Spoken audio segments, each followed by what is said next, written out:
এভাবে দাঁড়িয়ে থাকবেন? আরিশকে এভাবে দাঁড়িয়ে থাকতে দেখে শোধালো অরা। ভাবনার জগৎ থেকে বেরিয়ে এলো আরিশ। অরার দিকে এগিয়ে যেতে লাগলো। অরা চুপচাপ বসে আছে। ফের কিছু করলেই বাড়ি ছেড়ে পালিয়ে যাবে সে। যে ভদ্রলোক অরার মাকে অসম্মান করেছে তার সাথে অরা থাকবে না, কিছুতেই না। এই কদিন ভয়ে ভয়ে ছিল সে, এখন কিছুটা হলেও ভয় কেটেছে। তোমার সমস্যা হচ্ছে?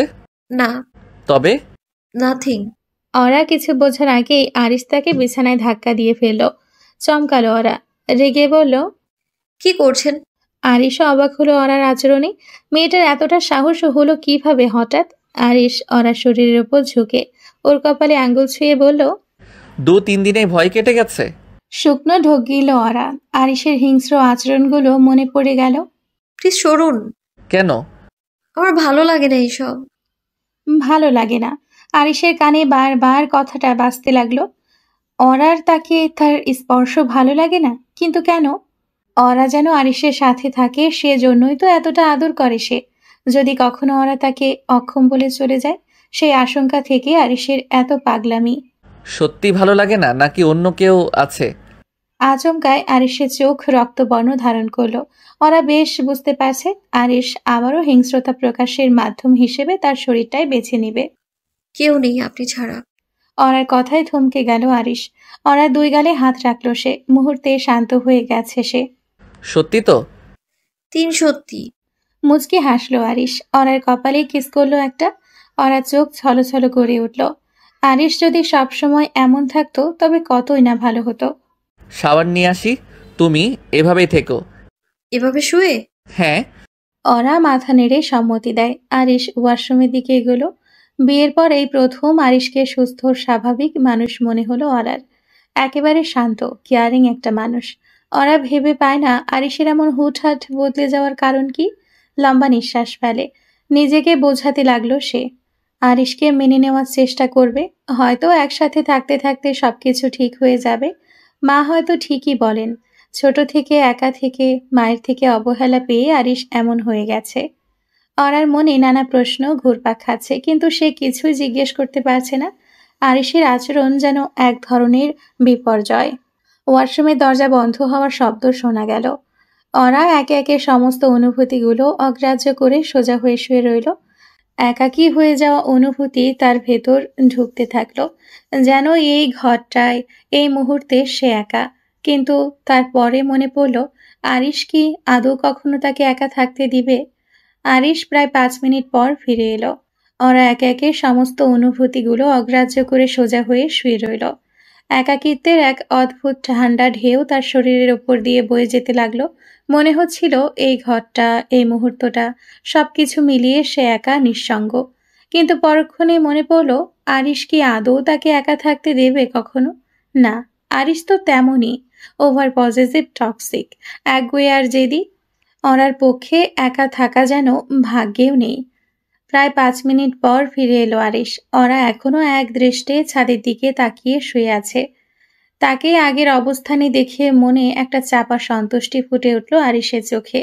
সামনে তাকাতেই অরা দেখতে পেল ভেজা চুলে জল টপ টপ করে ঝরছে আরিশের কপাল থেকে। ধবধবে ফর্সা বুকেও পানির ফোঁটা লেগে আছে। অরার বুক ধকধক করে উঠল। তার শরীর অবচেতনে কেঁপে উঠল।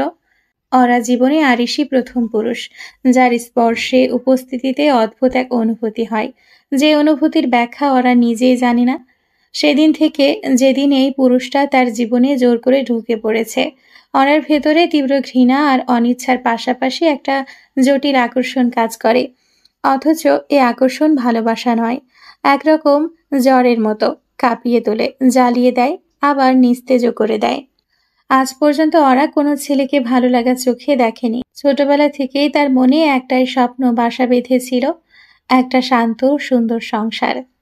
একজন স্বামী থাকবে যে তাকে ভালোবাসবে, রক্ষা করবে, আর ছোট ছোট মুহূর্তে তাকে পূর্ণতা দিবে।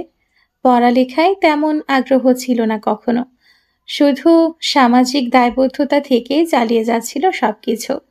তাই যখন আরিশ একটু কোমল হয়, একটু স্নেহ মেশানো আচরণ করে, ওরা সব কিছু ভুলে যায়।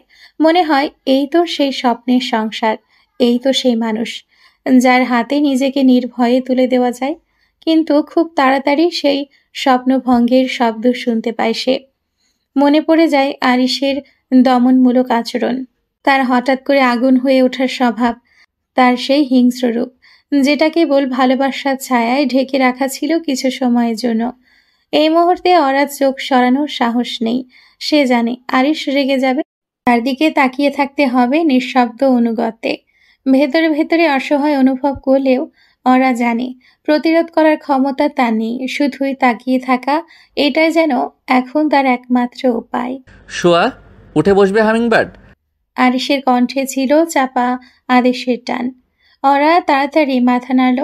আরিশ ওয়ার্ড্রোবের দিকে এগিয়ে গেল, হাঁটতে হাঁটতে বলল, বসো। শুয়ে থাকতে বলেছি বলে শুয়েছিলে? জি। এত ভয় পাও? ওরা ঠোঁট কাঁপল, কিন্তু কোনো কথা বের হলো না। আরিশ কালো শার্ট আর জিন্স পরছে। হঠাৎ ওরা খেয়াল হলো এতদিনেও সে আরিশকে কখনো অন্য কোনো রঙের পোশাকে দেখেনি, সবসময় কালো, অদ্ভুত একরকম। মনে হয় কালো রংটা যেন আরিশের মনের প্রতিচ্ছবি। প্রশ্ন করতে চাইলেও নিজেকে থামিয়ে দেয় ওরা। সে জানে প্রশ্ন করলেই হয়তো আবারও নতুন ঝড় উঠবে।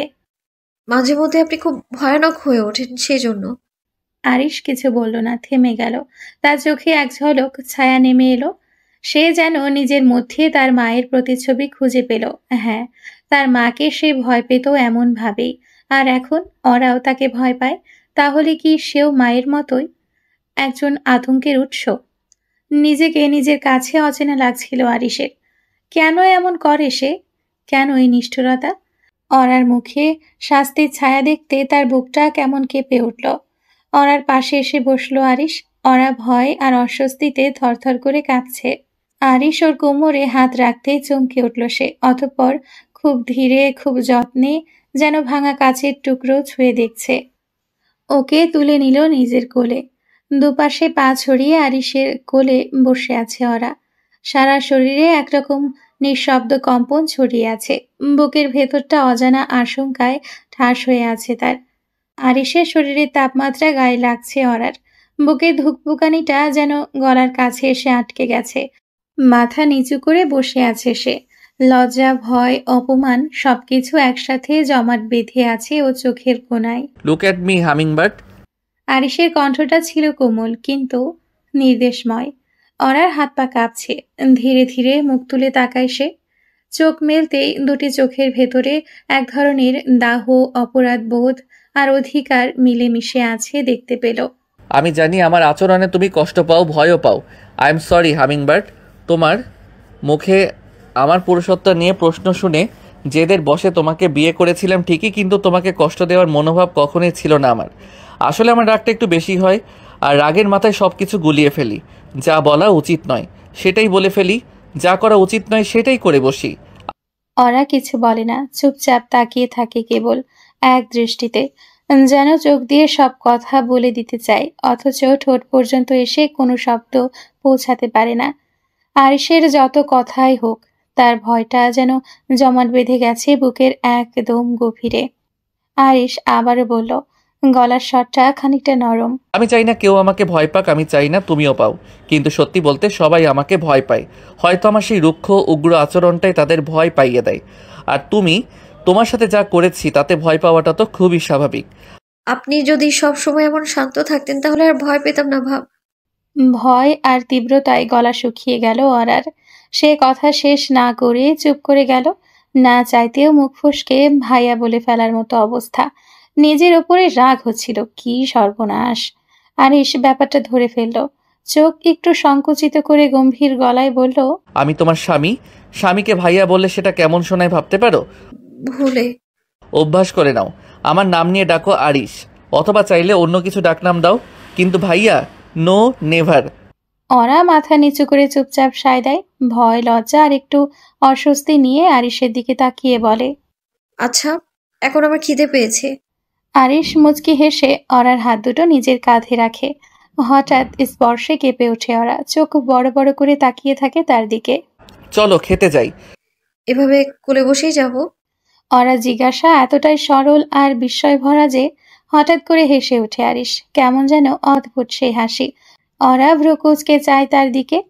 এত হাসার কি হলো? আরিশ একটু ঝুঁকে গলায় চাপা স্বরে বলে, তুমি চাইলে এভাবেই কোলে করে নিচে যেতে পারো, কোনো সমস্যা নেই আমার। কারণ ভালোবাসায় আমি বিশ্বাস করি না hummingbird. In my opinion, money and physical relationships আর এভরিথিং ইন লাইফ, আমার কাছে এই দুটোই এনাফ। অরা স্তব্ধ, কিছু বলার মতো শব্দ খুঁজে পায় না। ছেলেটা কি ভয়ঙ্কর ঠোঁটকাটা, যেন কিছুই লুকাবার নেই তার জীবনে। লজ্জা কিংবা অনুভব সবকিছু বাদ রেখেই চলে। আরিশের কথাগুলো তীব্র আঘাতের মতো বাজে অরার বুকের মধ্যে। ভালোবাসা যদি তার কাছে মূল্যহীন হয়, তবে এই সম্পর্কের ভিত্তিটা কি? শুধুই শারীরিক সম্পর্ক এবং জেদ? আরিশের কাছে ভালোবাসা আসলে একটা অবাস্তব মিথ্যে কিছু। যার জীবনে একমাত্র মাই ভালোবাসা দেখায়নি, তার পক্ষে তো অন্য কোনো সম্পর্কে ভালোবাসা আশা করাটাই বোকামি। মা ফেলে রেখে যাওয়ার পর বাবার সাথেই থেকেছে সে। আর বাবা মারা যাওয়ার পর থেকে শিখে এসেছে ভালোবাসা বললে মানুষ শুধু সুবিধা বোঝে, দরকার ফুরালে ফেলে দেয়। তাই সে আর কোনো সম্পর্কে আবেগ রাখে না কোনো আশা। তোমার মুখটা এমন থমথমে কেন? এতক্ষণ তো ঠিকই ছিলে, খেতে যাবে বললে তো। আরিশ মৃদু স্বরে বলে। অরা নিচু গলায় বলল, আপনি এমন কথা কেন বলেন? ভালোবাসায় বিশ্বাস করেন না, এমন কথা শুনে কেমন লাগবে একজন মেয়ের? আরিশ কাঁধ ঝাঁকায়, যেন ওর কোনো দায় নেই, কোনো অনুভূতি নেই। আমি তো তোমায় সত্যিটা বললাম হামিংবার্ড, আমি যা তাই। তোমার ভেতরে ভালোবাসা নেই, আছে শুধু প্রয়োজন। তবে আমাদের মধ্যে ভালোবাসা না থাকলেও সব কিছুর পরও you are only mine, my wife. এই সত্যি মেনেই আজীবন কাটাতে হবে তোমাকে। অরার মুখটা আরো ফ্যাকাশে হয়ে গেল। বুকের ভেতর জমে থাকা অস্পষ্ট ইচ্ছেগুলো একে একে ঝরে পড়ে। সে চুপ করে যায়, কিন্তু ভেতরে ভেতরে আশা করে একদিন আরিশ বদলাবে। আরিশ হঠাৎ কোমর থেকে হাত সরিয়ে বলল, চলো নিচে যাই। আমি নিজে হাঁটবো। আরিশ কিছু না বলে ওকে নিচে নামিয়ে দিল। মেয়েটা ধীরে ধীরে দরজার দিকে এগিয়ে যাচ্ছে। পেছনে দাঁড়িয়ে আরিশ ওর হাঁটার ছন্দ দেখছে। ছোট্ট গুটি গুটি পায়ে হেঁটে যাচ্ছে একটা মেয়ে, যে তার সব ভয় বুকের মধ্যে চেপে রাখে।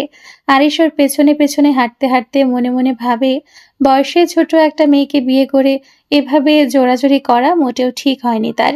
দুপুরবেলা তালহা, সাবিহা ও তাসলিমা খাতুন বাস থেকে নেমেছে। বাসস্ট্যান্ডের চারপাশে প্রচুর লোকজনের ভিড়, পথচারীদের হাঁটা চলা, রিক্সা আর সিএনজি গাড়ির শব্দ, সবই যেন এক অস্থির পৃথিবীর অংশ। গরম রোদে কপালের ঘাম মুছতে মুছতে আশেপাশে তাকাচ্ছেন তাসলিমা খাতুন। ভাইয়াকে কল দেবো মা? তালহা আশেপাশে তাকাতে তাকাতে শোধালো। তাসলিমা খাতুন কিছুটা রেগে বললেন, সেটা আবার জিজ্ঞেস করা লাগে তোর? কল দে, লোক পাঠাতে বল। এই রোদের মধ্যে কতকাল দাঁড়িয়ে থাকবো আমরা? সাবিহা শহরের গাড়ি ঘোড়া, দালান কোঠা দেখতে ব্যস্ত। জীবনে প্রথমবার ঢাকায় এসছে সে। সবকিছুই অন্যরকম লাগছে। গড়গড়িয়ে চলতে থাকা বাসগুলো, সিগন্যাল বাতি, রাস্তার ধারে দাঁড়িয়ে থাকা ছোট্ট দোকানপাট এবং শহরের ব্যস্ততা যেন এক অন্য জগতের ইঙ্গিত দিচ্ছে।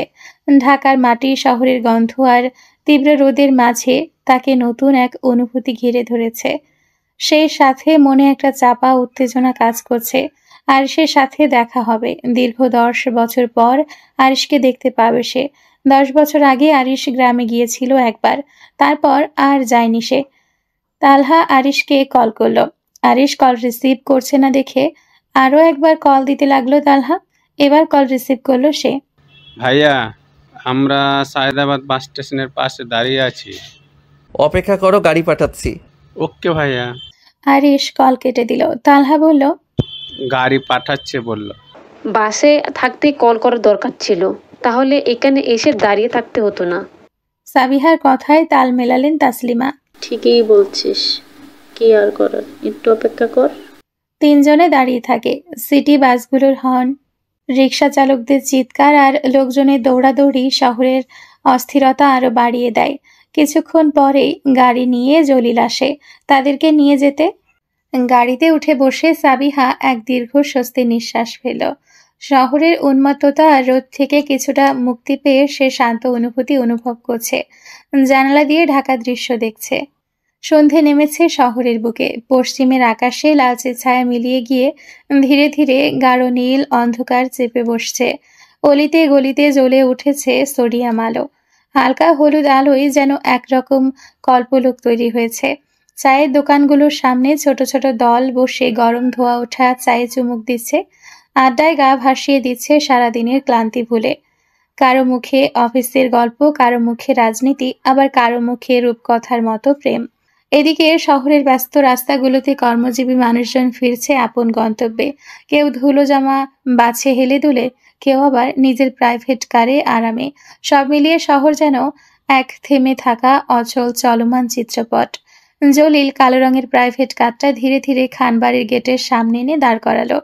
সাবিহা অস্থির চিত্তে সামনের সিটে বসা জলিলের দিকে একটু ঝুঁকে জিজ্ঞেস করলো, কি হলো? পৌঁছে গেছি। জলিল মাথা নিচু করে সম্মান দেখিয়ে উত্তর দিল। যাক, বাঁচা গেল। হালকা হাঁপ ছেড়ে বলল সাবিহা, যেন দীর্ঘ সফরের ক্লান্তি কাঁধ থেকে নেমে গেল।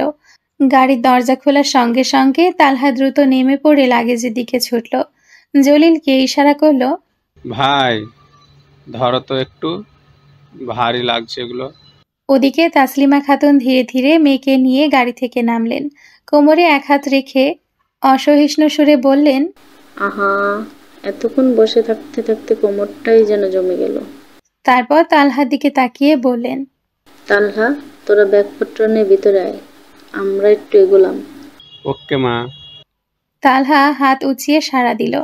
তাসলিমা খাতুন মেয়ের হাত ধরে বাড়ির ভেতরের দিকে এগিয়ে গেলেন। বসার ঘরে সোফায় চুপচাপ বসে আছে ওরা। সামনে টিভি চলছে, স্ক্রিনে ভেসে উঠছে ভয়াবহ সব দৃশ্য। নিউজ চ্যানেলের প্রতিবেদক গলায় কষ্ট গুজে বলছে, ফিলিস্তিনে আজও নিহত অসংখ্য মানুষ। শহরের এক প্রান্ত থেকে আরেক প্রান্ত জুড়ে যেন মৃত্যু আর ধ্বংসের মিছিল। ওরা মনোযোগ দিয়ে সব দেখছে, চোখে মুখে চিন্তার ছাপ স্পষ্ট। মেয়েটার মনটা অসম্ভব নরম, অন্যের কষ্ট সহজে নিজের মধ্যে টেনে নেয়। হাজারো মানুষের কান্না, ভাঙা ঘর, খালি চোখে আকাশের দিকে তাকিয়ে থাকা শিশুদের চেহারা যেন তার বুকের ভেতর কাটার মতো বিঁধে আছে। নিঃশব্দে রবের কাছে দুহাত তুলে মোনাজাত করে।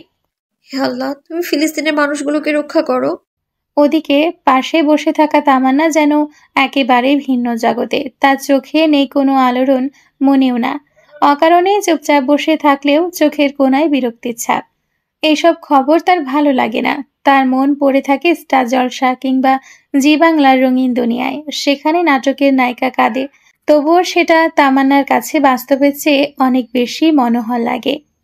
ভাবি, এসব ভালো লাগছে না, একটু স্টার জলসায় দেন। ওরা হাসলো তামান্নার কথায়। চ্যানেল পাল্টে দিতে দিতে বলল, কি কি নাটক দেখো তুমি? তামান্না হাসি হাসি মুখে আগ্রহ নিয়ে বলতে লাগলো। 2 শালিক। তামান্না কথা শেষ করতে পারেনি। হঠাৎ করে দরজার দিকে ভেসে এলো কলিং বেলের টুং টুং শব্দ। শব্দটা কর্ণকুহরে ঢুকতেই গা ছমছম করে উঠল তার। হন্তদন্ত হয়ে সোফা থেকে উঠে দাঁড়ালো সে। কে এলো এখন? আপনার চাচি শাশুড়ি এসেছে, সাথে ওনার ছেলে মেয়ে। ওরা চমকে উঠল। আত্মীয় স্বজন বাড়িতে এসেছে অথচ সে কিছুই জানে না। ঠোঁটের কোণে হালকা বিস্ময় ছাপিয়ে গেল। তামান্না দ্রুত গিয়ে দরজাটা খুলে দিল। দরজার ওপারে দাঁড়িয়ে আছেন তাসলিমা খাতুন, হালকা রঙের শাড়ি, চুলে ধূসরতা ছোঁয়া।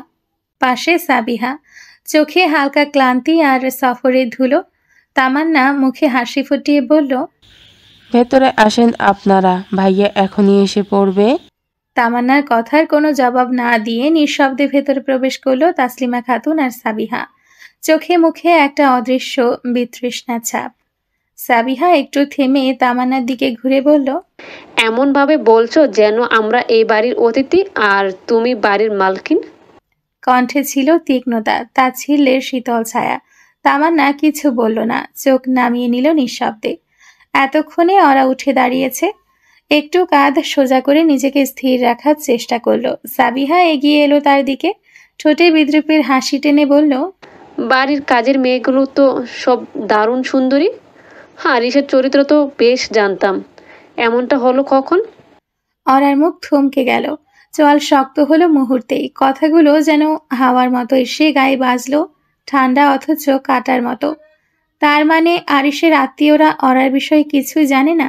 এবং এর থেকে বড় প্রশ্ন, সাবিহা আরিশকে এমন চোখে দেখে কিন্তু কেন? আরিশের কি চরিত্রে সমস্যা আছে? অরার মনের মধ্যে ঝড় উঠল। সে কিছু বলার আগে তাসলিমা কড়া কণ্ঠে সাবিহাকে থামালো। সাবিহা, চুপ করো তো। এসব বাজে কথা বলার দরকার নেই এখন। সাবিহা বিরক্তির ভঙ্গিতে মুখ ফিরিয়ে নিল, যেন সে কিছুই বুঝতে চায় না। তামান্না আর সহ্য করতে পারল না। এবার এগিয়ে এলো সামনে, গলা খানিকটা কাঁপছিল, তবুও দৃঢ় কণ্ঠে বলল, আরিশ ভাইয়া তেমন মানুষ নন আপা। আমি বাড়ির কাজের মেয়ে ঠিক, কিন্তু ওরা ভাবি নয়, উনি আমাদের ভাবি, ভাইয়ার স্ত্রী। ঘর যেন এক মুহূর্তে নিস্তব্ধ হয়ে গেল। সাবিহার চোখ বিস্ময়ে বড় হয়ে গেল। গলায় চাপা উত্তেজনা নিয়ে সে বলল, what are you joking? Taslima খাতুনের মুখেও গভীর বিস্ময়। তিনি এক পা পিছিয়ে গিয়ে অরার দিকে তাকালেন, জানার চেষ্টা করলেন সত্যি কি এই মেয়েটি আরিশের বউ?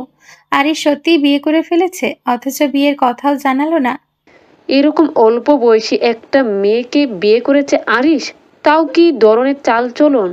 এই দেখো না, জামা কাপড় সস্তা, বেমানান, রুচিটা একবারে থার্ড ক্লাস। নিশ্চয়ই কোনো থার্ড ক্লাস ফ্যামিলির মেয়ে, তাই না? সাবিহার কথাগুলো যেন বিষের মতো ছুড়ে এলো। ঘরের হাওয়া ভারী হয়ে উঠল। অরা চোখ ছলছল করছে। সে কিছু বলছে না, কিন্তু তার দৃষ্টি যেন বলছে, আমি কি এতটাই অযোগ্য? মনে হচ্ছে আকাশে মেঘ করেছে, এখনই হয়তো টুপ করে অশ্রুর বৃষ্টি নামবে। তাসলিমা খাতুন দতে দাঁত চেপে রাগ সামলাচ্ছেন। তার মুখে বিরক্তির রেখা স্পষ্ট। মনের ভেতর একটা ঝড় বইছে। এমন অপমানজনক পরিস্থিতি তিনি কল্পনাও করেননি। ভেবেছিলেন একরকম চাপ দিয়ে হলেও সাবিহার সাথে আরিশের সম্পর্কটা পাকাপোক্ত করবেন, কিন্তু এখন সেই চেষ্টার মাটিতে এক রাশ ধুলো। তামান্নার মেজাজ গরম হয়ে উঠেছে, ভেতরটা রীতিমতো জ্বলে যাচ্ছে। ভাবি কেন কিছু বলছে না এদেরকে? এই মেয়েটা কেমন করে এত বড় গলা করে এমন অপমান করলো? ভাবিও তো কিছু বলছে না, চুপচাপ দাঁড়িয়ে সহ্য করে যাচ্ছে সব। নেহাত সেই বাড়ির কাজের লোক, নয়তো এতক্ষণে জবাব দিয়ে দিত। ঘরে এক অস্বস্তিকর নীরবতা। বাতাস থেমে গেছে, সময় যেন থমকে আছে।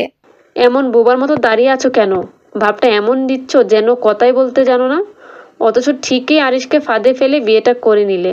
সাবিহার কণ্ঠে বিদ্রুপ, চোখে মুখে ঘৃণার ছাপ। সাবিহা! আচমকা দরজার কাছ থেকে তীব্র গর্জনের মতো ভেসে এলো আরিশের কণ্ঠ। সবাই চমকে তাকালো সেদিকে। তার গলার তীব্রতা, চোখের রক্তবর্ণ রাগ মুহূর্তে ঘরে পরিবেশ বদলে দিল। সাবিহা শুকনো ঢোক গিলল, অপ্রস্তুত মুখে পেছনে সরে দাঁড়ালো। তাসলিমা খাতুন তাড়াতাড়ি এগিয়ে এসে হাসি চাপা দিয়ে বললেন, কেমন আছিস আরিশ? আরিশ উত্তর না দিয়ে সাবিহার সামনে গিয়ে দাঁড়ালো। সাবিহা ভয়ে মাথা নিচু করে রেখেছে। যে ধমকটা লোকটা দিয়েছে তা সইতে পারা সহজ নয়। ওরা ইজ মাই ওয়াইফ। আমাকে যে সম্মান দেওয়া হয় তাকেও ঠিক সেই সম্মান দিতে হবে। আমার স্ত্রীর প্রতি কোনো অসম্মান আমি সহ্য করব না। যে তাকে অসম্মান করবে এ বাড়িতে তার জায়গা নেই। Do you get that Sabiha? Sabiha নিচু স্বরে বলল, ঠিক আছে। সে সরি টু ওরা। সাবিহা একবার অরার দিকে তাকালো। আরিশ ফের বলল, সে সরি রাইট নাও। আরিশের ধমকে ভয় পেল সাবিহা, মুহূর্তেই বলল, আই এম সরি ওয়ারা। ওরা না, ভাবি বলে ডাকো। সম্পর্কের দিক থেকে সে তোমার বড়। আই এম সরি ভাবি। অরা একটু অপ্রস্তুত হয়ে গেল, থেমে থেমে বলল, এসবের দরকার নেই আপু, একসাথে থাকতে গেলে এমন ছোটখাটো কথা হয়েই যায়, আমি কিচ্ছু মনে করিনি। সাবিহা মেকি হাসলো। ইতিমধ্যে তালহাও এসে গেছে। আরিশ তাসলিমার সামনে গিয়ে দাঁড়ালো। কেমন আছেন চাচি? আলহামদুলিল্লাহ, তুই তো ভালোই আছিস। বিয়ে করলি, একবার জানাতেও তো পারতি। তালহা অরার পাশে গিয়ে হেসে বলল, বলানোর সুযোগ পেলে তো বলবে মা। এমন আগুন সুন্দরী ভাবি পেয়ে ভাইয়া আর ডামে বামে না তাকিয়ে তাড়াতাড়ি বিয়ে করে ফেলেছে। অরা মৃদু হাসলো। আরিশের দৃষ্টি অরার দিকেই। তালহার দিকে এগুলো সে। অরা ভয় পেল তাতে। এই লোক কি তালহাকে কিছু বলবে? বলার সুযোগ পেলে তো বলবে মা। এমন আগুন সুন্দরী ভাবি পেয়ে ভাইয়া আর ডামে বামে না তাকিয়ে তাড়াতাড়ি বিয়েটা সেরে ফেলেছে, তাই না ভাইয়া? অরা মৃদু হাসলো। আরিশের দৃষ্টি আটকে আছে অরা চোখে। সেই দৃষ্টিতে আটকে থেকেও সে ধীরে ধীরে এগিয়ে গেল তালহার দিকে। অরার বুক ধকধক করতে লাগলো। অরা ভয় পাচ্ছে। এই লোক কি তালহাকে কিছু বলবে? আতঙ্কে অরা চোখ মুখ কেমন ফ্যাকাশে হয়ে গেছে। তালহার সামনে গিয়ে কাঁধে হাত রাখলো আরিশ। একদম ঠিক বলেছিস তালহা, তোর ভাবিকে হারিয়ে ফেলার রিস্ক নেইনি। হে হে, জানতাম। Good boy. আজ থেকে ওরাকে ভাবি না, ভাবি মা বলে ডাকবি তুই। ভাবি মা? এটা আবার কেমন ডাক? তালহা অবাক চোখে অরার দিকে তাকিয়ে জিজ্ঞেস করলো। অরা গলা একটু খাদে নামিয়ে শান্তভাবে বলল, জানি না, উনিই জানেন। এবার আরিশ তালহার থুতনি ধরে মুখ ঘুরিয়ে নিজের দিকে ফেরালো। আমার দিকে দেখ বেটা, আমি বলছি আমার বউয়ের দিকে কম কম দেখবি। বড় ভাবি মানেই মায়ের সমান, তাই ভাবি মা, ঠিক আছে? তালহা দুদিকে মাথা নাড়িয়ে একটু দুঃখী মুখে বলল, হ্যাঁ হ্যাঁ, তুমি যা বলবে তাই ঠিক। বউ তোমার, কথাও তোমার। আমরা সিঙ্গেল মানুষ, আমাদের আর কি আছে জীবনে। তালহার কথায় তামান্না খিক করে হেসে উঠল। ওরাও মিটিমিটি হেসে ফেলল। যাক, যে ভয়টা ওরা পাচ্ছিল তেমন কিছুই হলো না। এনিওয়ে চাচি সাবিহা, তোমরা নিজেদের ঘরে যাও। লং জার্নি করেছো, রেস্ট নাও। ডিনারে দেখা হবে। সাবিহা মুখ ঘুরিয়ে দাঁড়িয়ে আছে, রাগে গা টান টান হয়ে আছে মেয়েটার, কিন্তু মুখে কিছু বলার সাহস পাচ্ছে না। তাসলিমা খাতুন হালকা হেসে বললেন, ঠিক আছে। চলুন আপনাদের ঘরগুলো দেখিয়ে দিই। সাবিহা আর তাসলিমা তামান্নার পেছন পেছন হাঁটা শুরু করলো। যাবার আগে তালহা দাঁড়িয়ে হেসে বলল, ভাবিমা, রুমে গেলাম, রাতে জমিয়ে আড্ডা হবে, কেমন? আরিশ তখনও সংযত চোখে চুপচাপ ওরার দিকে তাকিয়ে আছে। তালহার কথায় ওরা কিছু না বলে শুধু মাথা হেলিয়ে সম্মতি জানালো। এরপর তালহাও নিজের ঘরের দিকে পা বাড়ালো। পেছনে ফেলে গেল একটা ভরাট অথচ নীরব মুহূর্ত। রাত অনেক গভীর, গোটা শহর ঘুমের আবরণে ঢেকে গেছে। নেশা নিঃশব্দ। আকাশে চাঁদ নেই আজ, কেবল ঘন কালো মেঘের দল ছেকে আছে চারিদিকে। আবহাওয়া অধিদপ্তর সতর্ক করেছে কালবৈশাখীর সম্ভাবনা প্রবল। সারাদিনের তীব্র রোদের তাপদাহনে গোটা শহর হাঁসফাঁস করছে। এক পশলা বৃষ্টির অপেক্ষায় গোটা শহর ও শহরের মানুষজন। জানালার পাশে দাঁড়িয়ে ঘুমন্ত শহর দেখছে আকাশ। চোখে ঘুম নেই তার, ঘুম হারিয়ে গেছে ছেলেটার। নিজের ভালোবাসা নারী অন্য কারো বুকে মাথা রেখে ঘুমোচ্ছে, ভাবতে গেলে আকাশের ঘুম মরে যায়। এই ভাবনাটাই আকাশকে ভেতর থেকে ছিঁড়ে টুকরো টুকরো করে দেয়। বুকের ভেতর কেমন অসহ্য এক শূন্যতা, যন্ত্রণার মতো নয়, আগুনের মতো নীরব, অথচ সবকিছু ছারখার করে দেয়। হাউমাউ করে কাঁদে। সময় গেলে সাধন হয় না। কেন যে ওরাকে মনের কথা বলতে এতটা দেরি করে ফেললো, সেই আফসোস আজীবন থেকে যাবে আকাশের। এই শহরে আকাশের মতো হাজারো প্রেমিক আছে, যারা ঠিক এমন রাতে জানালার পাশে দাঁড়িয়ে দীর্ঘশ্বাস ফেলে, অথচ সেই নিঃশ্বাস কোনোদিন পৌঁছায় না প্রেমিকার কানে। তারা শুধু হারায় প্রতিদিন, প্রতি মুহূর্তে। ভালোবাসা পায় না, পায় কেবল স্মৃতির যন্ত্রণাদায়ক ছায়া। মাঝরাতে পেটের ওপর প্রচণ্ড ভারী কিছু অনুভব করায় ঘুমন্ত অবস্থায় ছটফট করে উঠল ওরা। সারা শরীর ঘেমে একেবারে ভিজে গেছে। মাথা ঘোরাচ্ছে, শ্বাস নিতে কষ্ট হচ্ছে। ঘরে বিদ্যুৎ নেই, বাইরে শুরু হয়েছে ভয়ানক ঝড়। মেঘের গর্জনে কেঁপে উঠছে যেন পুরো পৃথিবী। জানালার পর্দা ঝোড়ো হাওয়ায় এক টানা নড়ছে, সাথে সাথে বৃষ্টির হালকা ফোঁটা জানালার ফাঁক গলে ঘরে এসে পড়ছে। তীব্র অস্বস্তি আর ভয়ের মধ্যে ওরা অবশেষে চোখ মেলে তাকালো। আধো আধারে দেখতে পেল একটা ছায়ামূর্তি তার বুকের উপর বসে আছে, দুপাশে পা ছড়িয়ে। মুহূর্তেই নিঃশ্বাস আটকে গেল ওরার, চোখ বিস্ফারিত, ঠোঁট কাঁপছে।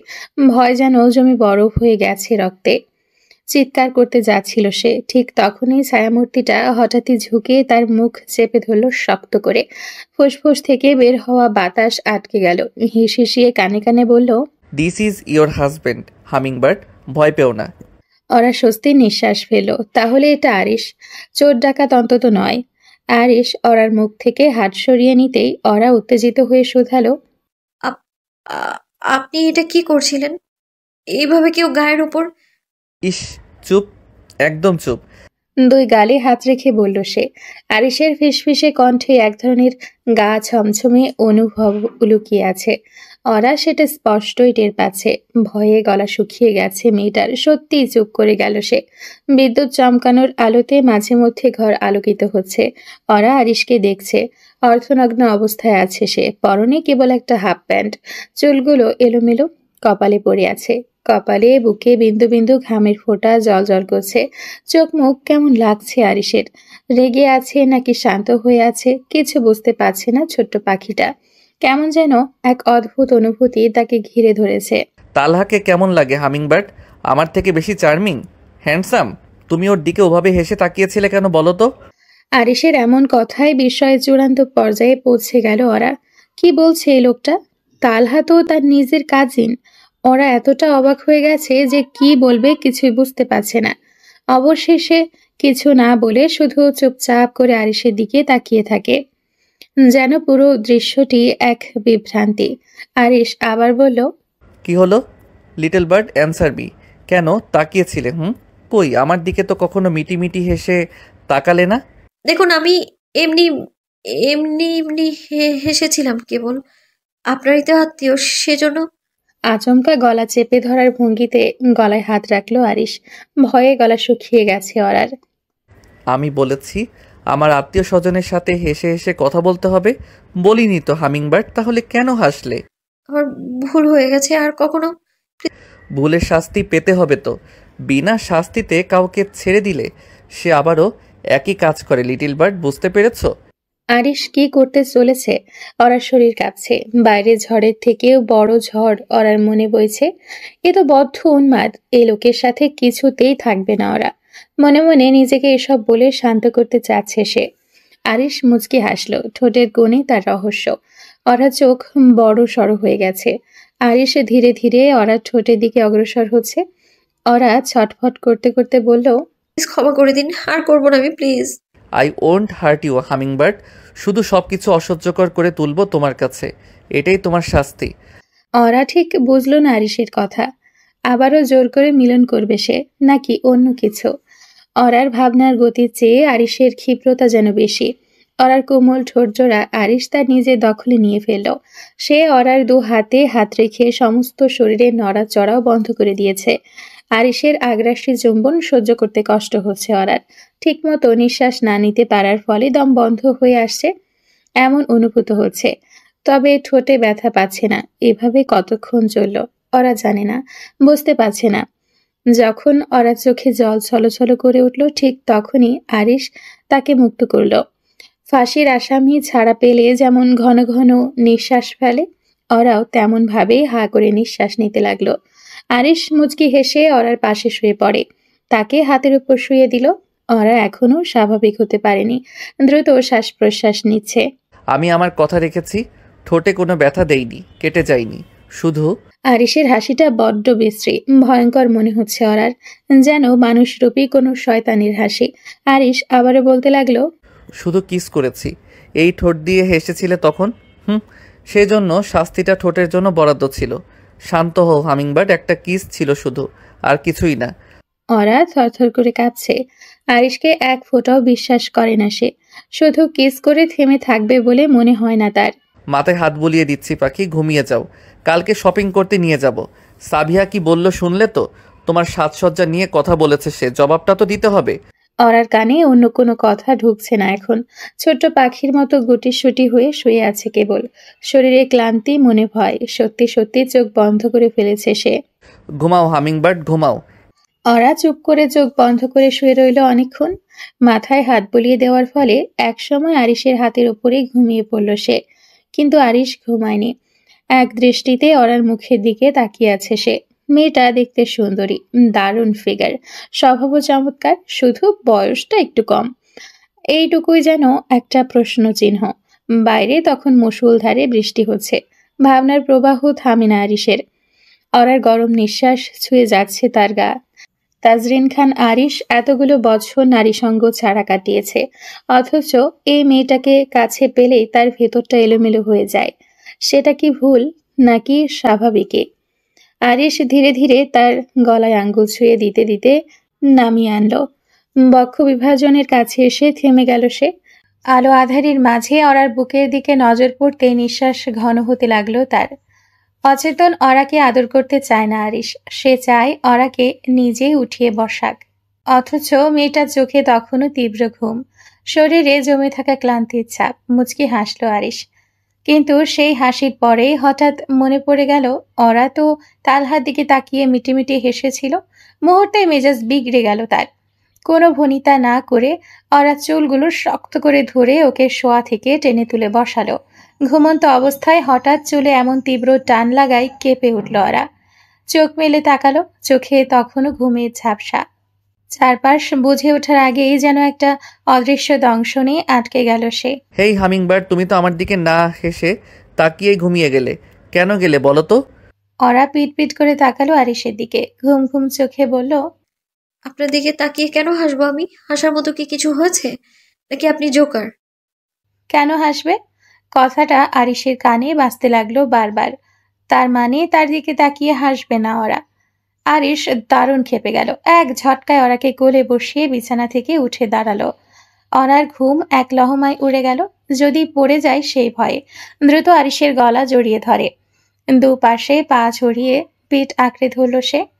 মস্তিষ্ক সজাগ হতেই মনে পড়ল এই লোকটা তার স্বামী তাজরিন খান আরিশ, এক আতপাগল পুরুষ। একটু আগে কি বলেছে সেটা ভাবতেই ভয়ে আটকে উঠল ওরা। শুনুন, আমার চোখে তখন ঘুম ছিল। আমি আসলে ওসব বলতে চাইনি, প্লিজ রাগ করবেন না। তুমি বলেছো আমার দিকে তাকিয়ে কেন হাসবে? আরিশ আর কিছু না বলে ওরাকে ওভাবেই কোলে করে নিয়ে দোতলা থেকে নেমে রান্নাঘরের দিকে এগিয়ে যেতে লাগলো। বিশাল দেহি আরিশের কোলে ওরা সত্যিই যেন এক খুদে পাখি। তাকে এভাবে বয়ে নিয়ে যাওয়াটা আরিশের কাছে কোনো কষ্টের কাজ নয়, কোনো ব্যাপারই না। আমি ভুল করে বলেছিলাম। আমি শুধু আপনার দিকেই তাকিয়ে হাসবো। তাহলে হাসো। এখন? আরিশ কোনো উত্তর দিল না। তার চোখের কোণায় রাগের কুয়াশা ঘন হয়ে আসছে। হাসতে বলেছে সে, তাও আবার জিজ্ঞেস করে এখন। ওরা আরিশে চুপ করে থাকা দেখে একটু কেঁপে উঠল। ভেতরে এক অজানা ভয়। এতটা নিঃশব্দ হয়ে গেলে তাজরিন খান আরিশ কি করতে পারে তা সে জানে না, তবে আজ করতে পারে। কোথায় যাচ্ছে আরিশ? চোখ দুটো বড় করে তাকালো। রান্নাঘরের দিকে এগোচ্ছে সে, কিন্তু কেন? শুনুন না, আমরা কোথায় যাচ্ছি? আরিশ চুপ করে রইল। অরাকে নিয়ে রান্নাঘরে ঢুকেই কোল থেকে নামিয়ে দিল তাকে। ঠাস করে দরজাটা আটকে দেওয়াতে ভয় কেঁপে উঠল ওরা। আরিশ ফের সেভাবেই কোলে তুলে নিল অরাকে। রান্নাঘরের মাঝখানে থাকা উঁচু কিচেন কাউন্টারে, যেটার উপর সাধারণত ফল, বাটি বা কফির মগ রাখা থাকে, সেখানেই বসিয়ে দিল অরাকে। অরা ফ্যাল ফ্যাল দৃষ্টিতে তাকিয়ে রয়েছে কেবল। আরিশ এক হাত অরার কোমরে রেখে অন্য হাতে ও চুলগুলো জোরে চেপে ধরে ওষ্ঠজোড়া নিজের দখলে করে নিল। চুলের ব্যথায় মাথায় ব্যথা লাগছে অরার, কিন্তু মুখ থেকে কোনো শব্দ পর্যন্ত করতে পারছে না সে। কি এক মুসিবতে পড়ল ভেবে কান্না পাচ্ছে তার। অরা যখন ছটফট করা বন্ধ করে দিল, ঠিক তখনই আরিশ তার ঠোঁট সরিয়ে নিল। প্রাণ ভরে নিঃশ্বাস নিতে লাগলো অরা। যে ঠোঁট দিয়ে অন্য পুরুষের দিকে তাকিয়ে হাসো, অথচ আমার বেলায় হাসার কারণ খোঁজো, সেই ঠোঁটকে তো শাস্তি পেতেই হবে হামিংবার্ড। আরিশের কণ্ঠে জ্বালাময় রাগ আর তীব্র অধিকারবোধ, কিন্তু অরার শরীর শিউরে উঠল আতঙ্কে। ও চোখ বড় হয়ে গেল, ঠোঁট কাঁপতে লাগলো। না, দয়া করে এমন কিছু করবেন না। আপনি এমন কেন করছেন? একটু শান্ত থাকুন please. Arish, please don't do this. Arish এক চুলও নড়ল না, বরং আশেপাশে নজর বোলালো নিস্তব্ধভাবে। তারপর রান্নাঘরের তাকে রাখা একটা কৌটো তুলে নিল। আবারও সেই আগের মতো অরার দু পায়ের মাঝে দাঁড়িয়ে ওর মুখোমুখি। হাতের কৌটোর দিকে তাকাতেই চমকে উঠল ওরা। মরিচের গুঁড়ো। আরিশ ঠোঁটে সেই চিরচেনা অদ্ভুত হাসি ফুটিয়ে বলল, yes hummingbird, I do it. ওরা উঠে যেতে চাইলে আরিশ শক্ত করে চেপে ধরল তাকে। তার বিশাল দেহ আড়াল করে রেখেছে পুরোটা জায়গা। ওরা দুই পায়ের মাঝখানে দাঁড়িয়ে সে, তাই উঠে দাঁড়াতেও পারল না মেয়েটা। আরিশের ঠোঁটে ফুটে উঠল একরকম শয়তানি হাসি। কৌটো খুলে এক আঙ্গুল দিয়ে সামান্য মরিচের গুঁড়ো তুলে নিল। তারপর ঠোঁটের ওপরে আলতো করে ঘষে দিল অরার কাটা ঠোঁটে। হঠাৎ ঝলসে উঠল সেই জায়গাটা।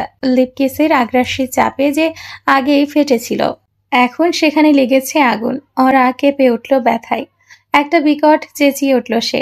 আহ, না না প্লিজ, এটা। আরিশ নিজে জায়গায় অটল, দৃঢ়, শীতল। ওর চোখে স্পষ্ট ভোগান্তির সুখ। ওরা ছটফটানি, কাঁপা কাঁপা শরীর, সবটাই সে দেখছে। আপনি কি মানুষ? কেউ করে এরকম? উফ আল্লাহ! ওরা কেঁদে ফেলল রাগে, ব্যথায়, অপমানে। আরিশ ঠান্ডা গলায় বলল, আমি মানুষ, তবে খারাপ মানুষ, খুব খারাপ, বুঝলে? ওরা চোখ নিচু, কাঁধ কেঁপে কেঁপে, মুখ ঝুঁকিয়ে কাঁদছে চুপচাপ। আরিশ বেসিনে গিয়ে ধুয়ে ফেলল নিজের হাত।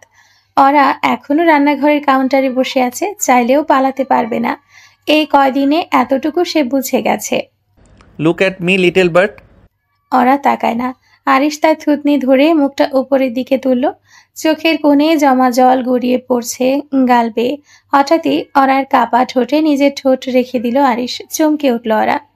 ঠোঁটে মরিচ গুঁড়ো থাকা সত্ত্বেও কেন কাছে এলো সে? এবার তো আরিশেরও ঝাল লাগবে। অরা আরিশের দিকে তাকিয়ে আছে। তার কোমর আঁকড়ে ধরে গভীরভাবে চুমু দিচ্ছে আরিশ। এই চুমুটা একদম আলাদা, যেখানে কোনো হিংস্রতা নেই, আছে শুধু কোমলতা। যেন আরিশ তার ঠোঁট দিয়ে অরার ঠোঁটের সমস্ত ঝাল নিজের ঠোঁটে টেনে নিচ্ছে। কিছুক্ষণ এভাবেই চলল। চুপ করে বসে থাকলো অরা, তাকিয়ে থাকলো আরিশের চোখে। কিছুক্ষণ পর আরিশ থামলো। অরাকে কাউন্টারে সেভাবেই বসিয়ে রেখে ফ্রিজ থেকে বের করলো একটা ছোট বাটি। অরাম ভয় পেয়ে উঠে বলল, এবার আবার কি মাখিয়ে দিবে ঠোঁটে? মনে মনেই বলে উঠে সে, চোখে আতঙ্ক। আরিশ যখন অরার দিকে এগিয়ে এলো, অরা ভয় আর সন্দেহে গলাটা একটু কাঁপিয়ে বলল, আবার কি লাগাবেন ঠোঁটে? আরিশ শান্তভাবে উত্তর দিল, ঠান্ডা টক দই। কি?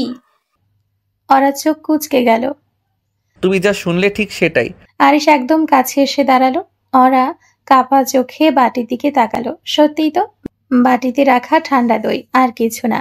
যেভাবে বসেছিলে সেভাবে বসো আবার। কথা না বাড়িয়ে নিঃশব্দে আগের মতোই বসে পড়ল অরা। আরিশ আবার দাঁড়ালো তার ঠিক সামনে, পায়ের মাঝখানে আগের মতো। তারপর আঙ্গুলে নিয়ে ধীরে ধীরে ঠোঁটে টক দই মাখাতে লাগলো, নরমভাবে, কোনো তাড়াহুড়ো নেই। যেন একটু আগের ঝলসে দেওয়া মুহূর্তের প্রলেপ দিচ্ছে এই ঠান্ডা ছোঁয়ায়। ওরা তাকিয়ে থাকলো চুপচাপ। কিয়তক্ষণ পর নিচু গলায় জানতে চাইলো, এগুলো কেন দিচ্ছেন? ঝাল কমে যাবে, শান্ত সুরে জবাব দিল আরিশ। দীর্ঘশ্বাস ফেললো ওরা। ব্যথা দেয় যে, সান্ত্বনাও দেয় সে। কি অদ্ভুত এই লোকটা। দই লাগানো শেষ করে এবার তার চুলগুলো আলতো করে গুছিয়ে খোপা করে দিল আরিশ। এভাবে পছন্দ তোমার? আরিশের গলায় কেমন যেন দুষ্টুমির আভাস। ওরা কিছুটা বিভ্রান্ত হয়ে তাকালো তার দিকে। কি বললেন? আরিশ হালকা হেসে চোখের ইশারায় নিচের দিকে তাকিয়ে বলল, how do you feel about this position? ওরা থমকে গেল। মুখটা লাল হয়ে উঠল তৎক্ষণাৎ। কি বলল আরিশ? মাথা নিচু করে ফেলেছে ছোট্ট পাখিটা। মুখ থেকে কোনো কথা বের হচ্ছে না। আরিশ ব্যাপারটা বেশ এনজয় করছে। অরাকে পাজা কোলা করে রান্নাঘর থেকে বেরিয়ে যেতে যেতে বলে সে, বুঝতে পেরেছি।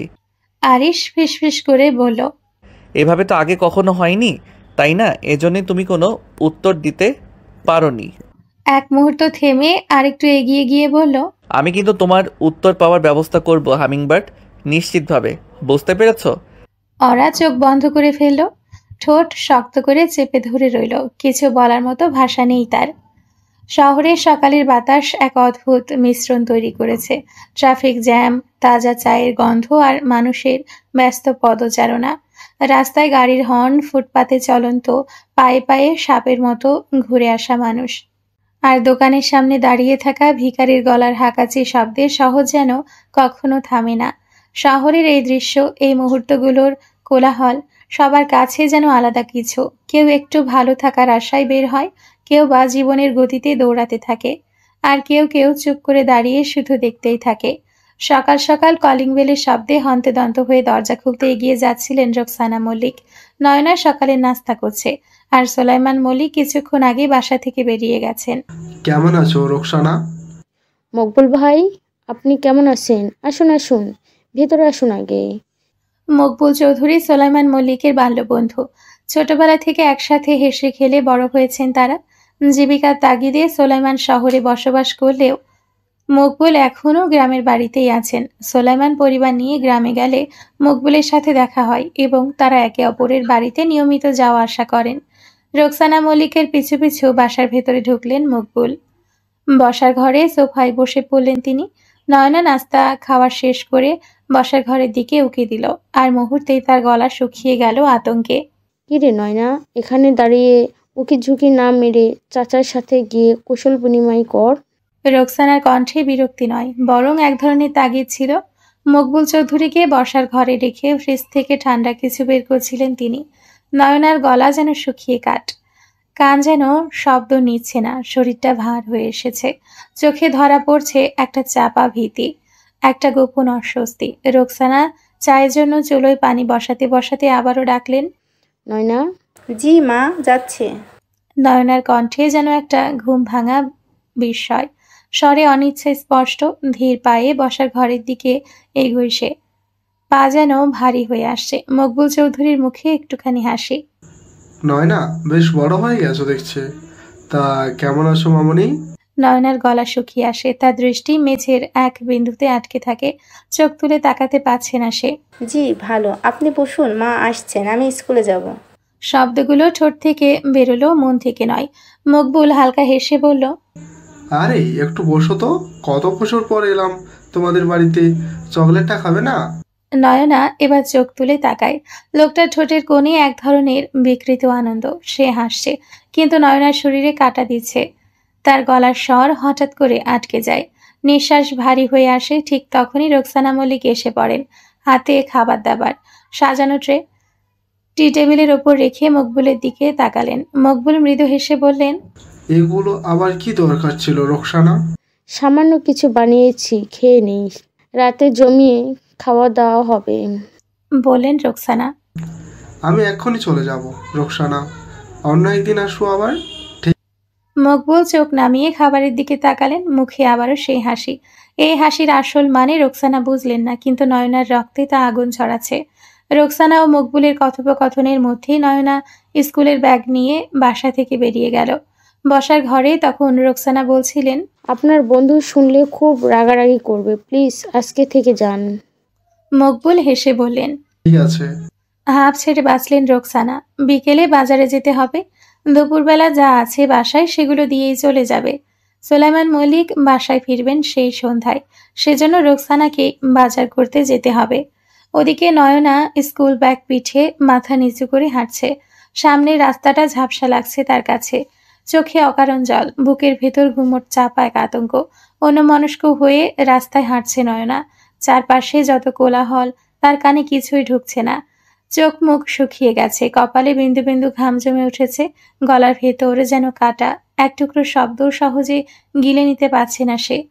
বারবার জিহ্বা দিয়ে ঠোঁট ভিজিয়ে নিচ্ছে, যেন নিজেকেই বোঝাতে চাইছে সব ঠিক আছে। কিন্তু মকবুলের সেই হাসি, সেই সুরে বলা চকলেট খাবে না, তাকে ফিরে নিয়ে যাচ্ছে অনেক বছর পেছনে। তখন সে খুব ছোট, মাত্র 5 কি 6 বছর বয়স। তাদের পুরো পরিবার গিয়েছিল গ্রামে, সবাই ছিল খুশি। হই হুল্লোড়ে ভরা সেই সফর।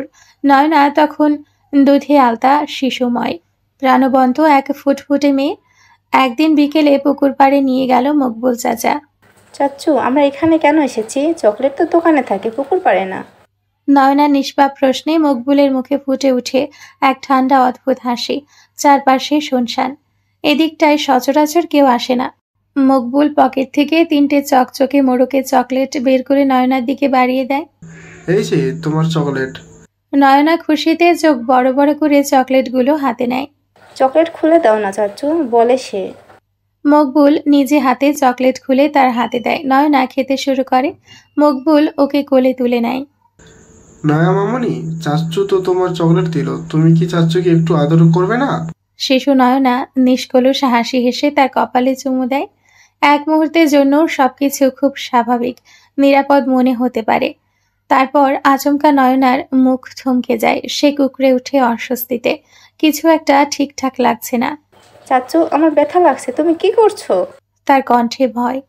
মকবুল শান্ত ধীর কণ্ঠে বলে, আরে বোকা, কিছুই হয়নি, তোমাকে তো আদর করছি, ব্যথা একটু হইতেই পারে না। আরো একটা চকচকে মোড়কে চকলেট বের করে ওর মুখের সামনে ধরেন মকবুল। এই নাও, এটা খাও, খুব মজা। মন নয়না চোখ জলে টলমল, ঠোঁট কাঁপে, কিন্তু কিছু বলে না। পুকুর পাড়ে তখনও কেউ আসে না। পুকুরের পানি নীরব, আকাশ থমথমে, শুধু এক শিশুর ভেতর থেকে আসা ঘূর্ণিপাক নীরবে নিঃশব্দে। নয়না অস্বস্তি অনুভব করে, ব্যথা পায়, কিন্তু চকলেট পেয়ে কিছুক্ষণের জন্য সেসব ভুলে যায়। গ্রামে আসলে প্রায়ই এমনভাবে মকবুল নয়নার সাথে এসব করত। নয়নার শিশুসুলভ মন কাউকে কিছু বলতেও পারত না। তবে নয়না যখন একটু বড় হয়ে ওঠে, তখন সে মকবুলের থেকে দূরত্ব বজায় রাখতে শুরু করে।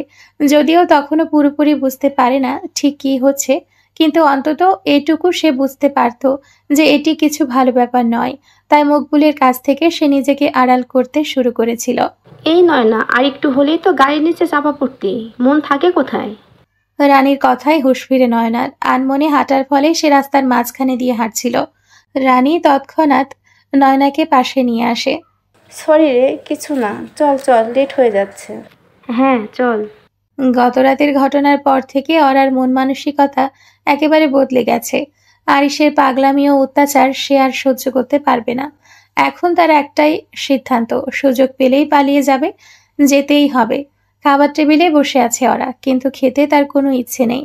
সাবিহা মন দিয়ে খাচ্ছে, কারণ গ্রামে তো এমন রাজকীয় খাবার দাবার ছিল না। তালহা অল্প খেয়ে আরিশের সঙ্গে অফিসের উদ্দেশ্যে বেরিয়েছে। তাসলিমা খাতুনও নিজের মতো খেতে ব্যস্ত, কিন্তু অরার মন কোনো কিছুতে নেই। তার মনে শুধু একটাই চিন্তা, কিভাবে পালাবে। ভাবি, কিছু খাচ্ছেন না কেন? তামান্নার প্রশ্নে অরা কিছু বলার আগেই সাবিহা তাড়াতাড়ি বলে উঠল, কুকুরের পেটে তো ঘি হজম হয় না তামান্না, জীবনে এত রিচ খাবার খেয়েছে কিনা। অরার বুকে অসহ্য যন্ত্রণা হচ্ছে। এতটা অপমানিত সে কখনো হয়নি। সবকিছু এই লোকটার বিয়ে করার জন্য হচ্ছে, অথচ তাকে এই পরিস্থিতিতে ঠেলে দেওয়া হয়েছে। তামান্নার রাগে ফুঁসছে, কিন্তু কিছু বলার সাহস পাচ্ছে না। তাসলিমা খাতুন অবশেষে বললেন, সাবিয়া, অহেতুক ঝামেলা সৃষ্টি করিস না, নিজের খাবারে মনোযোগ দে। সাবিহা মুখ ঝামটি দিয়ে আবারও নিজের খাবারে মনোযোগ দিল। অরার গলা দিয়ে আর খাবার নাম ছিল না। তার ভেতর এক ধ্বংসাত্মক অনুভূতি ফুটে উঠছিল। সে নিঃশব্দে খাবারের প্লেট রেখে নিজের ঘরে চলে গেল। বিছানায় শুয়ে কখন যে চোখ লেগে এসেছিল ওরা বুঝতেই পারেনি। হঠাৎ ঠোঁটে চেনা স্পর্শ অনুভব করে জেগে উঠে সে। আরিশ আরিশ তার পাশে বসে আঙ্গুল দিয়ে তার ঠোঁট স্পর্শ করছে। ওরা তাড়াতাড়ি উঠে বসলো, চোখে প্রশ্ন ও অস্থিরতা। আপনি আমাকে বিয়ে কেন করলেন? অরা তার কণ্ঠে এক ধরনের অস্বস্তি, ক্ষোভ আর কষ্ট মিশিয়ে প্রশ্নটি করল। আরিশ অরার আচরণের কারণ বুঝতে পারছে না, তবে যে কিছু একটা ঘটেছে সেটা অন্তত অনুভব করছে। সে ধীরে ধীরে অরাকে কোলে তুলে বসালো। তারপর অরার লম্বা চুলগুলো হাত দিয়ে নাড়াচাড়া করতে লাগলো, যেন কোনোভাবে তাকে শান্ত করার চেষ্টা করছে। কিন্তু অরা কিছুতেই শান্ত হতে পারছিল না। আমার পুরুষত্ব প্রমাণ করতে হবে, সোজা কথায় শারীরিক সম্পর্কের জন্য। প্রতিটা রাতে এটা বোঝাতে তাজরিন খান আনিসের মেশিনের শক্তি কতটা। তোমার মতো করেই বললাম, হামিংবার্ড। অরা চোখে ঘৃণা, মুখে বিদ্রুপের হাসি, রাগ, অভিমান, অপমান বোধ সবকিছু তাকে ঘিরে ধরেছে। এটা বোঝানোর জন্য আমাকে এই জেলখানায় আনলেন? শুধুমাত্র এইসবের জন্য? হ্যাঁ, ভালোবাসা, প্রেম, এসব বিষয়ে আমার কোনো আগ্রহ নেই। I only have physical needs. আর তুমিও জানো তোমারও রয়েছে। আমি তোমাকে এমন সুখ দিব যে তোমার মনে হবে আর কোনো পুরুষের কাছে যাওয়ার প্রয়োজন নেই। ও। অরা চুপ করে গেল। আরিশের সাথে কথা বলার কিছু নেই। সে জানে লোকটা ভয়ানক, খুবই খারাপ। অরা চোখে জল আসছে, কিন্তু সে কাঁদছে না। এখানে থেকে পালাতে হবে তাকে, যে কোনোভাবে। আরিশ অরা চুলগুলো খোপা করে দিয়ে বলল, রেডি হয়ে নাও। কেন? কোথায় যাচ্ছি? শপিং করতে যাব, গতকাল তো বলেছিলাম। অরা কিছুক্ষণ ভাবলো, তারপর হাসি মুখে বলল, ঠিক আছে, রেডি হয়ে আসছি। Okay hummingbird, I am waiting for you. সময়টা বিকেলবেলা। হালকা কমলা রঙের আভা যেন নেমে এসেছে চারপাশে। গাড়ির ভেতর পাশাপাশি বসে আছে অরা আর আরিশ। আরিশ মনোযোগ দিয়ে গাড়ি চালাচ্ছে, আর অরা দৃষ্টি জানালার কাছ পেরিয়ে হারিয়ে গেছে অজানা কোনো গন্তব্যে। তার পরনে সাদা থ্রি পিস, খোলা চুলগুলো কাঁধে এলোমেলো হয়ে ছড়িয়ে আছে, কপালে ছোট্ট একটা কালো টিপ, চোখে হালকা কাজল আর ঠোঁটে কোমল লিপস্টিকের ছোঁয়া। আরিশের পরনে বরাবরের মতোই কালো রঙের শার্ট আর জিন্সের প্যান্ট। অরার হালচাল সুবিধের ঠেকছে না আরিশের। কিছু একটা ভাবছে মেয়েটা। বাড়িতে কেউ কিছু বলছে নাকি অন্য কিছু? আরিশের ভাবনা ডালপালা মেলতে শুরু করেছে। অরাকে নিয়ে তার ভাবনার শেষ নেই। সকালবেলা ঘুম ভেঙে সামনে তাকালেই এতটুকু একটা মেয়েকে ঘুমন্ত অবস্থায় দেখতে পায় আরিশ। কি স্নিগ্ধ, সুন্দর, মায়াময় লাগে তখন অরাকে, সেটা শুধু আরিশই জানে। অরার এই স্নিগ্ধ মুখখানায় আরিশের ভালো লাগার কারণ হয়ে উঠছে আজকাল। কিন্তু আরিশ সে বিষয় মনকে মোটেও প্রশ্রয় দেয় না, বরং মনকে কঠোরভাবে নিরুৎসাহিত করে। আর কত দূর? নিচু স্বরে জানতে চায় ওরা। আরিশ মুচকি হেসে হাত বাড়িয়ে অরার এলোমেলো চুলগুলো আলতোভাবে গুছিয়ে দেয়, তারপর বলে, আর 5 মিনিট। আচ্ছা। আরিশ তাকায় তার দিকে, চোখে আধো মজা আধো কৌতূহল। ঘটনা কি হামিংবার্ড? শপিং করা নিয়ে আজ এত আগ্রহ? জামা কাপড় নিয়ে তো তোমার মাথা ব্যথা নেই তাহলে? অরা শুকনো ঢোক গেল। অরা যে আজ পালিয়ে যাওয়ার মতলব করেছে, লোকটা কি কোনোভাবে সেটা বুঝতে পেরে গেল? অরার অস্বস্তি হচ্ছে, কিছুতেই ধরা পড়া যাবে না।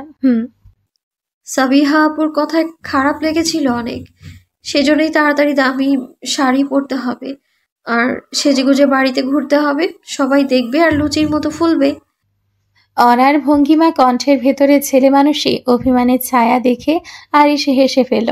এই চঞ্চল কথার ফুলঝুরি মেয়েটা এতদিন ধরে চুপ করেছিল কেন? ভয় পায় সে হয়তো। গাড়িটা ধীরে থামিয়ে আরিশ বলে, okay my little bird, let's go for shopping. আমরা পৌঁছে গেছি। ওরা আশেপাশে তাকিয়ে নিশ্চিত হয়ে নিল শপিং মলের সামনেই আছে কিনা। তারপর খুশি মনে বলল, চলুন চলুন। ওয়েট। হঠাৎ আরিশ ওরার হাত টেনে ধরল। ওরা চোখে প্রশ্ন। আরিশ কিছু না বলে তার ঠোঁটে আলতো করে কিস করলো একটা। ওরার মেজাজ খারাপ লাগছে।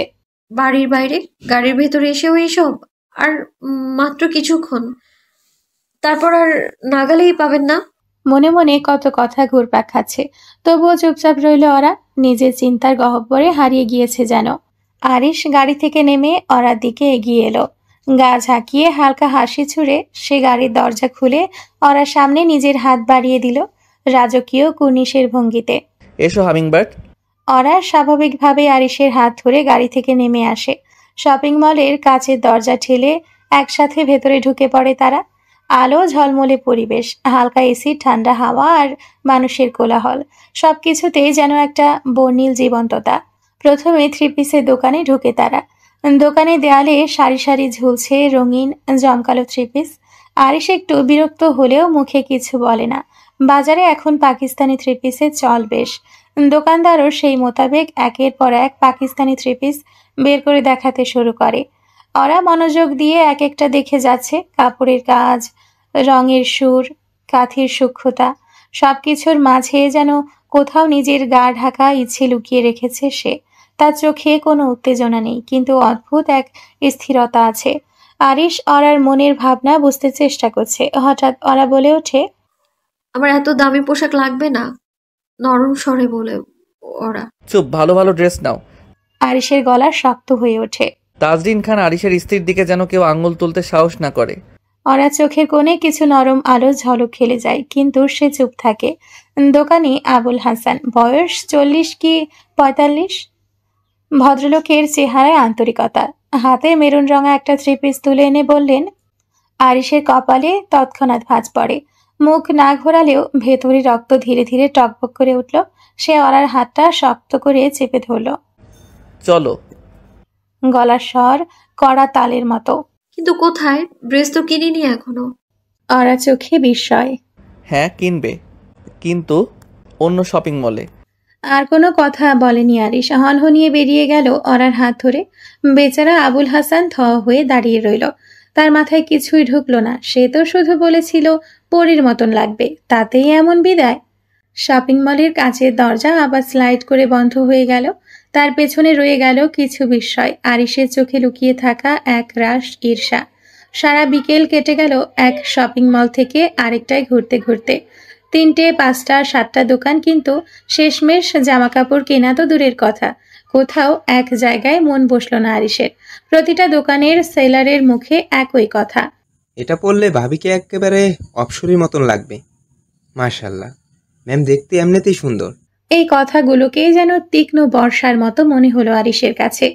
এই চটকদার প্রশংসা, অপরিচিত কারো চোখে ওরাকে পরীর সাথে তুলনা করা, এসবই যথেষ্ট তার মেজাজ বিগড়ে দেওয়ার জন্য।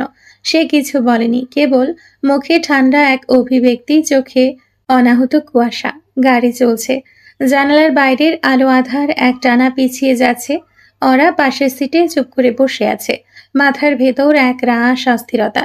সে ভেবেছিল যেভাবেই হোক আজই পালাবে, কিন্তু লোকটা কোথাও কিছু কিনলো কই?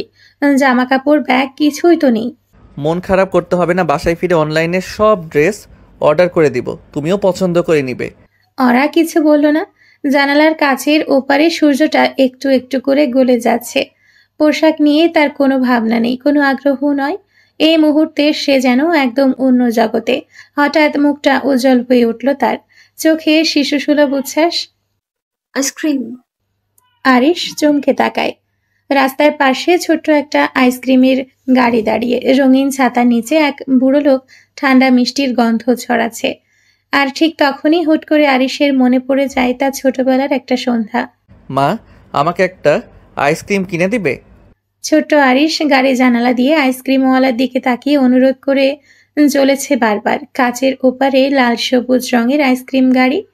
আর একটু পরেই তা দৃষ্টিসীমা পেরিয়ে যাবে। তবুও মা ব্যস্ত, ফোনে কথা বলছেন, হাসছেন, কারো সঙ্গে খুব আনন্দে গল্প চলছে। আরিশ মায়ের হাতটা টেনে ধরে, চোখে পানি টলমলো করে বলে, ও মা, দাও না কিনে, গাড়ি তো চলেই গেল, দোকানটা পেছনে পড়ে গেল মা। মা বিরক্ত হয়ে একবার তাকান, ঠোঁটে বিরক্তি মেশানো স্বর।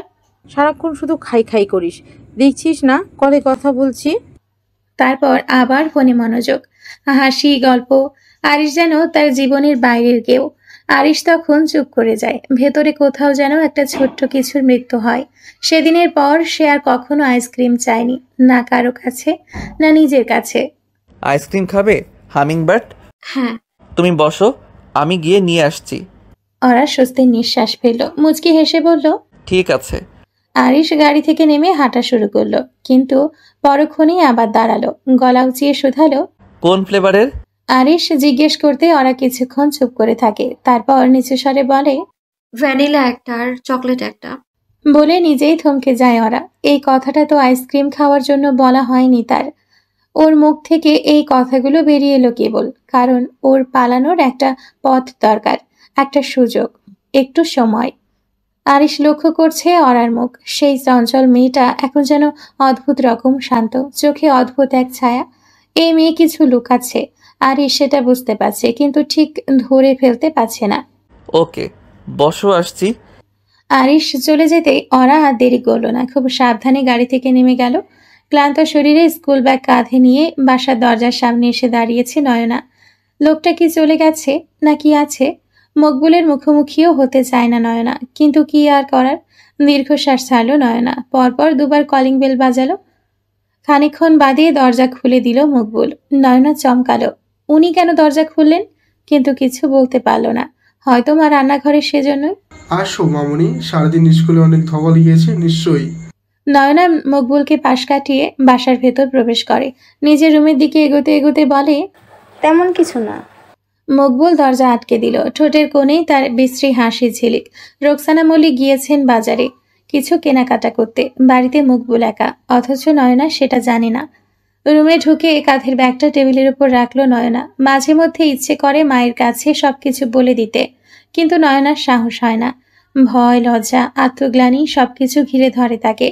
এসব ভাবতে ভাবতে ওড়না খুলে বিছানায় ছুঁড়ে ফেলল নয়না। মাথাটা ভীষণ ধরে আছে নয়নার। গোসল করলে যদি ভালো লাগে সেজন্য ওয়াশরুমের দিকে এগোলো সে, কিন্তু আচমকা পেছন থেকে কেউ জড়িয়ে ধরাতে চমকালো নয়না। পুরুষালী স্পর্শ, আটকে উঠল নয়না।